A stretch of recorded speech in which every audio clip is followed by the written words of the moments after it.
Hello, everybody. Tim Hughes here. I'm the CEO and co-founder of DLA Ignite. I'm here with Margie, and we're going to be talking about high performance leadership.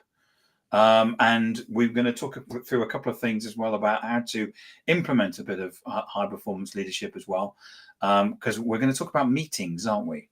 and how to have high performance meetings, or meetings that you can get something from. Margie, where can people find you? They can find me at www.olesonconsulting.com. Olson has a silent E, OLESON -consulting. You'll find all kinds of resources out there. And then I post daily free resources on LinkedIn, Margie Oleson, OLESON. Excellent. So Margie, just give us a brief history about how you've got where you are today. Sure. So I was in corporate America for 30 years and was surprised to find that no matter which industry I was in, no matter what size of company or type of company, for profit, nonprofit, government, the issues around how people work together and how leaders can lead and how teams can be successful were similar, and they were struggling. There are just a lot of challenges.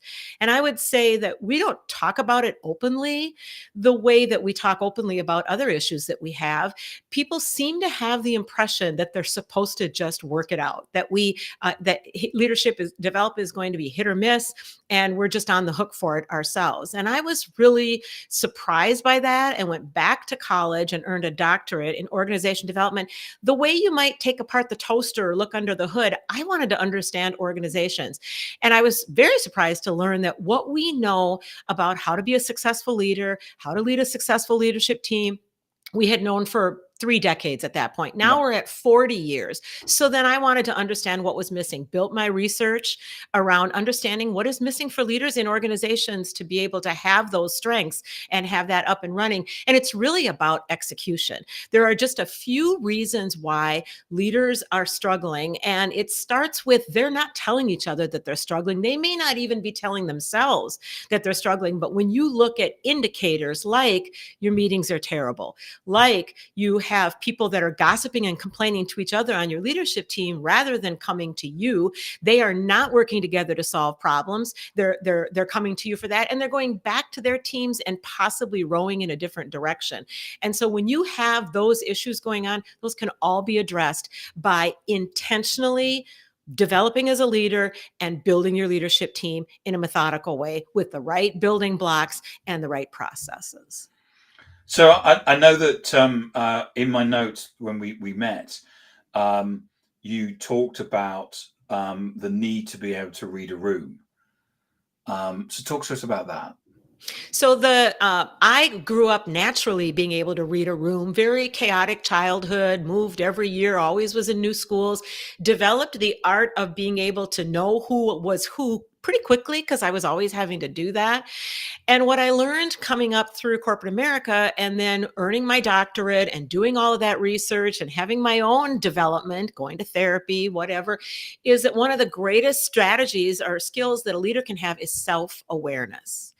And self-awareness, the way I define it is, when I'm self-aware, I understand the impact my behavior and communication has on others. And I understand the impact of the behavior and communication of others on me. And so you can grow your self-awareness through a variety of ways. One of them literally is going to therapy. Another is journaling. Another is being in a part of a group, and your adult development, moving through and building resiliency and being open and honest about your issues and then addressing them. That all grows self-awareness. So in my program, I've launched Top Team Accelerator. And part of the first pillar of it, which is called teamwork, is to meet a leader and a leadership team wherever they are.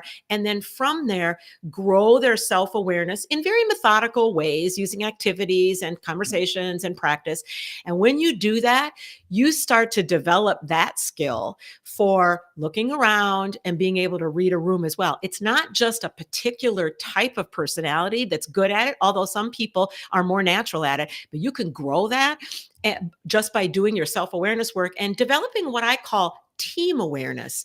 We as a team should have this collective awareness where we realize when somebody is struggling, or we realize when the boats aren't going in the right direction, or we can sense that something is off and we need to focus on that rather than what we normally were going to come together for. So that can all be learned and developed, but you have to have time and space in your day. And most leaders are putting out fires, and they are doing crisis management, and they think, I don't have the time right now. I'll get to it later. And later never comes. So we work on taking a little bit of time and space, learning the right things to learn, the short list of ways to put these activities in place, and then practice and monitor. I observe and help you. And then finally, you can make some of these changes stick that you've tried before and they just didn't happen up to now. And so what can we do in terms of, in your previous point when you talked about there's a gap in leadership? What can we do to actually recognize that? Because the number one thing that people come onto this podcast and say the number one thing that you need to have is self-awareness. Mm-hmm. I've had a number of people over the last 12, 18 months that have said that. So what is it that we can do to basically understand and research on that gap of leadership? Mm-hmm. So my Top Team Accelerator has 4 pillars. The first one is teamwork. And one of the things that we learn and develop as for the leader and the leadership team is they start to have practice at having more real conversations. And so I developed teamwork with these very specific activities. First, we do some assessments. We fix the structure of the team. We fix their meetings right away. You want to fix your meetings right away because everything else you do might be in a meeting. And so if you're trying to make other changes, have other benefits, other improvements, you got to have your interactions with each other to be highly successful. When your interactions start to improve, you're actually building self-awareness. When your interactions, when you go after intentionally having interactions that are more authentic, that are more focused on the right things with the right people, but not smoothing it over or trying to cover up or having the meeting before the meeting or the meeting after the meeting. When you start to get the habits where, so let's say I'm a leader and there's a 6-person leadership team, the 7 of us learn maybe for the first time to be open with each other and to not get bogged down with politics and to not feel like we have to sugarcoat something. I once worked with a 4-person leadership team, a very small leadership team that each had their own team, and they were doing a national rollout, and they were very cordial. Good friends, actually. They would get together for lunches and celebrate birthdays. And they'd been doing this rollout for almost a year. And they brought me in. They weren't gaining traction, and they were blaming the market or the employees, or this is not the right rollout. We picked the wrong transformation and we got to tell leaders. And when I came in and we did a little bit of assessing and we started to have some conversations that were targeted and strategic. We're not just going to have all the conversations. We're going to have the ones that are the right ones for right now. And once we started having those conversations, each of the 4 recognized they had a very different view of what the transformation was, what was going to take to roll it out, and how it was going. They sat side by side. This is when we were still not remote. They sat side by side for a year and didn't know that they were telling their own teams a different story. Didn't know that they were complaining and about things that they didn't. Their colleagues didn't even realize they had. So we, a few of them got a little teary-eyed. We were laughing. They were just really struck by how they could be together so often and have it not be effective. Once you start having the right kind of meetings, once you start having the right kind of conversations, then you actually are developing your own emotional awareness, so communication awareness. And I will say the other thing we do in my program that is different, I think, than what I've experienced with other types of programs or consultants is we do the actual work, and we start with what is the most important, let's say, element for a particular team is the leader has the goals, and the teams need to be going in the direction of the leader's goals. So when you're having meetings and you're not talking about those goals, you're talking about something over here, or you're talking about something that is a mile away, or it's the past, it's operations from before, it's not even what's going to lead to the goals right now.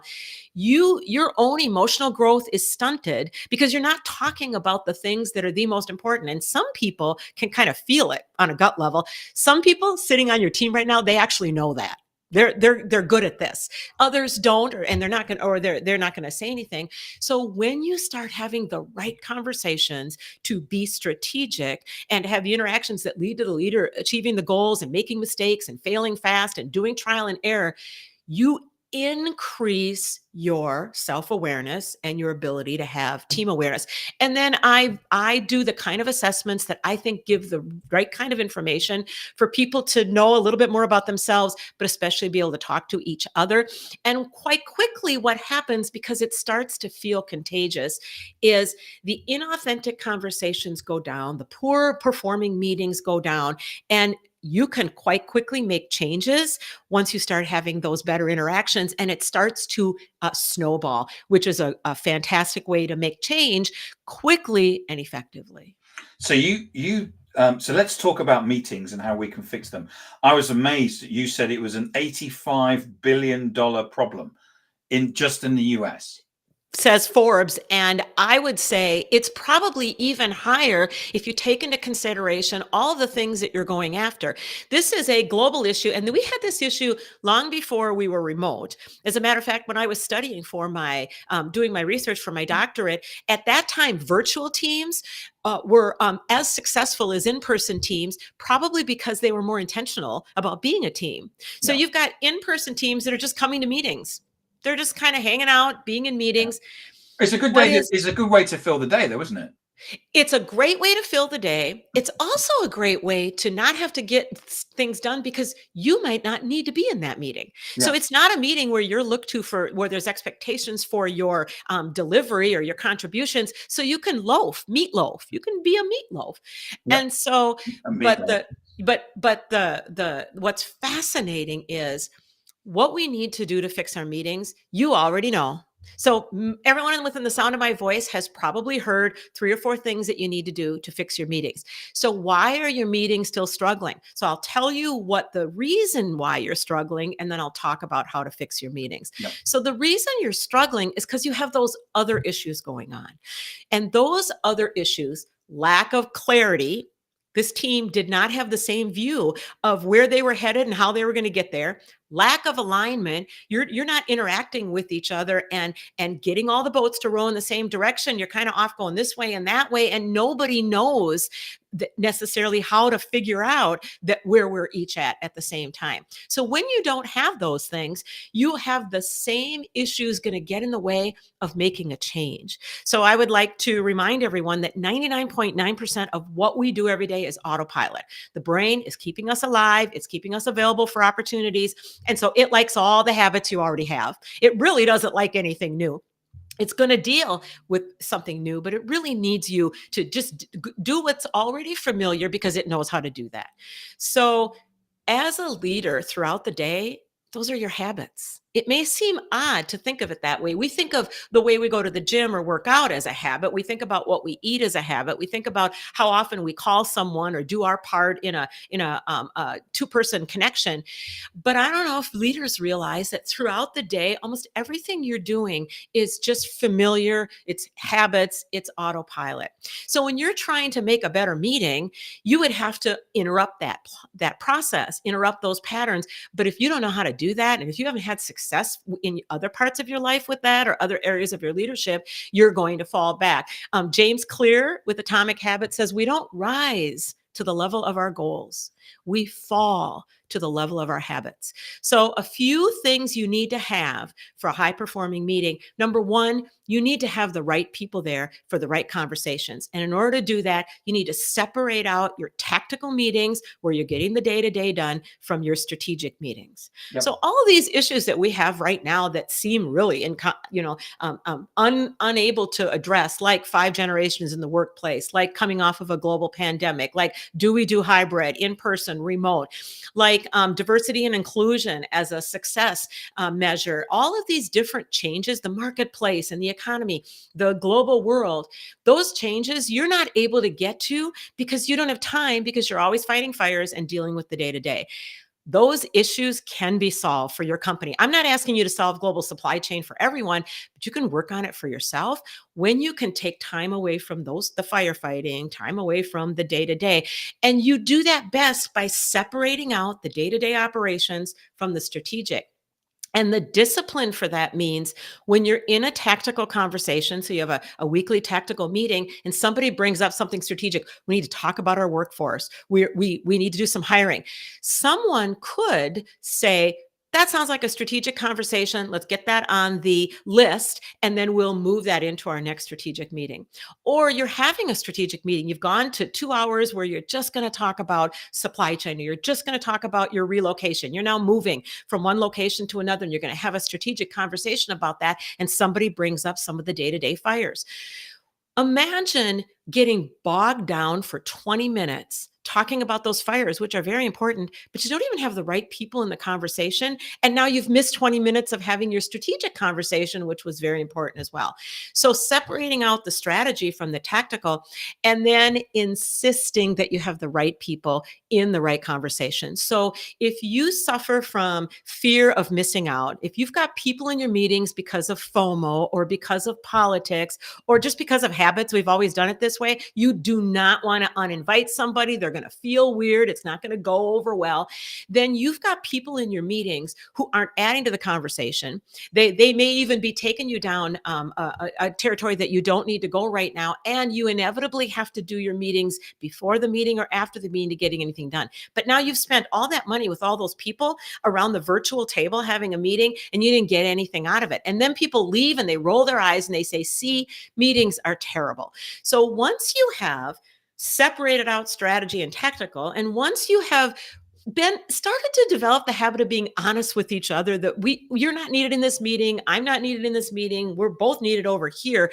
Once you could just start talking about it without it feeling like it's a big deal, then there's a couple very concrete things you do. Number one, at the very beginning of the meeting, you say what the agenda is. As a matter of fact, you post the agenda before so people can come prepared and know who should be there. But you don't start the meeting by saying, what else should we put on the agenda? That sounds like a very kind thing to do. It sounds like it might even be strategic. Well, we might have something that's newer since the agenda, but that's not a good habit, because if you start adding things to the agenda, do you have the right people for those conversations, and are they ready? And do these other people need to be here for that? So number one, start with an agenda and make sure people know, and then find a way to show everyone, if you're together in a room, be documenting on a board or paper or online. If you're remote, have something, share your screen and be writing, so that everyone has the same view of not what you talked about. You don't need all those conversations down there. You want what decisions were made, what questions were asked that still need to be dealt with, and who volunteered for what. And then you end 5 minutes early and you review that. So it's a wonderful little exercise. I would recommend everybody do this little exercise. Have a couple of meetings, and at the very end, even without adding any other changes, at the very end, just reiterate what you personally thought was decided, was committed to, and was going to be followed up on. And ask people if they had the same views. And inevitably they don't, because they're inside their own head. They have a different view just because they come at it differently. Once you do the things that I just mentioned, it is a complete revolution for your meetings. But then what happens is you have to intentionally make those habits. And in order to do that, you have to keep at it. You have to put Post-it notes up, or you have to put into your agenda every time a little check-in on how are we doing our meetings. Have one of your strategic conversations be checking in on your meetings. Have somebody observe your meetings. Are you following the start with an agenda, but don't add to it? Make sure you have the right people. Stop 5 minutes before and do a clarification so that everyone is on the same page about those things that came out of it and are going to happen. Eventually you start to develop those habits, and maybe so you fix your meetings, but one thing is still a struggle. Maybe there are some politics to deal with. Maybe there is some FOMO to deal with. Well, that's great, because now you've freed up some time. Go after that intentionally and work on that. But don't just not do all of this because there might be this challenge. Once you have freed up some time and space, you can address that challenge, and then you're rocking and rolling. And then you turn around and start teaching the people that report to you how to have better meetings, and it begins to cascade. I was always told, by the way, Margie, that was fantastic. I love the way you described that. I was always told never to have any other business on an agenda, because of the fact that even though it's nice to ask for it, you should have actually anything that's on the agenda, you should have sorted before the meeting and circulated. And it's a way Yes. that people use AOB is a way that people use to hijack the meeting. Correct. And what's brilliant is when you start to put these practices in place and your meetings are more high performing. First of all, your number of meetings goes down. So it actually frees up your calendar. But also, sometimes somebody's hijacking a meeting or bringing up another item that doesn't fit because they don't know where to put it. Everybody's calendars are booked. So once you free up people's calendars, you can be having conversations, and what you'll also find is sometimes it's a one time that we have meetings on our calendars that are recurring, and we're not even checking in to say, do I still need this meeting? Do we have the right people? Are we having the right conversations? I would say that $85 billion problem that Forbes talked about, I would say most of the meetings are not achieving the goals you set out, and we have everything we need to make it better. And once you do, my clients never want to go back to the old ways. Margie, thank you so much for coming on today and talking about that. I mean, you've just shared some excellent insights, something that I think we can all learn from. Where can people find you? So www.oleson consulting.com, you will find all kinds of resources about Top Team Accelerator, the 4 pillars for leaders to learn how to lead and lead their leadership teams, and then all kinds of resources for how other companies have brought it to life and made it happen for them. And you're also on LinkedIn as well, aren't you? Yep, every day posting content that's free. Margie.Oleson, Oleson. Would love to talk to people. Excellent. Margie, thank you so much for coming on today. I really Thank appreciate you, it. Tim. Nice to see Thank you. you.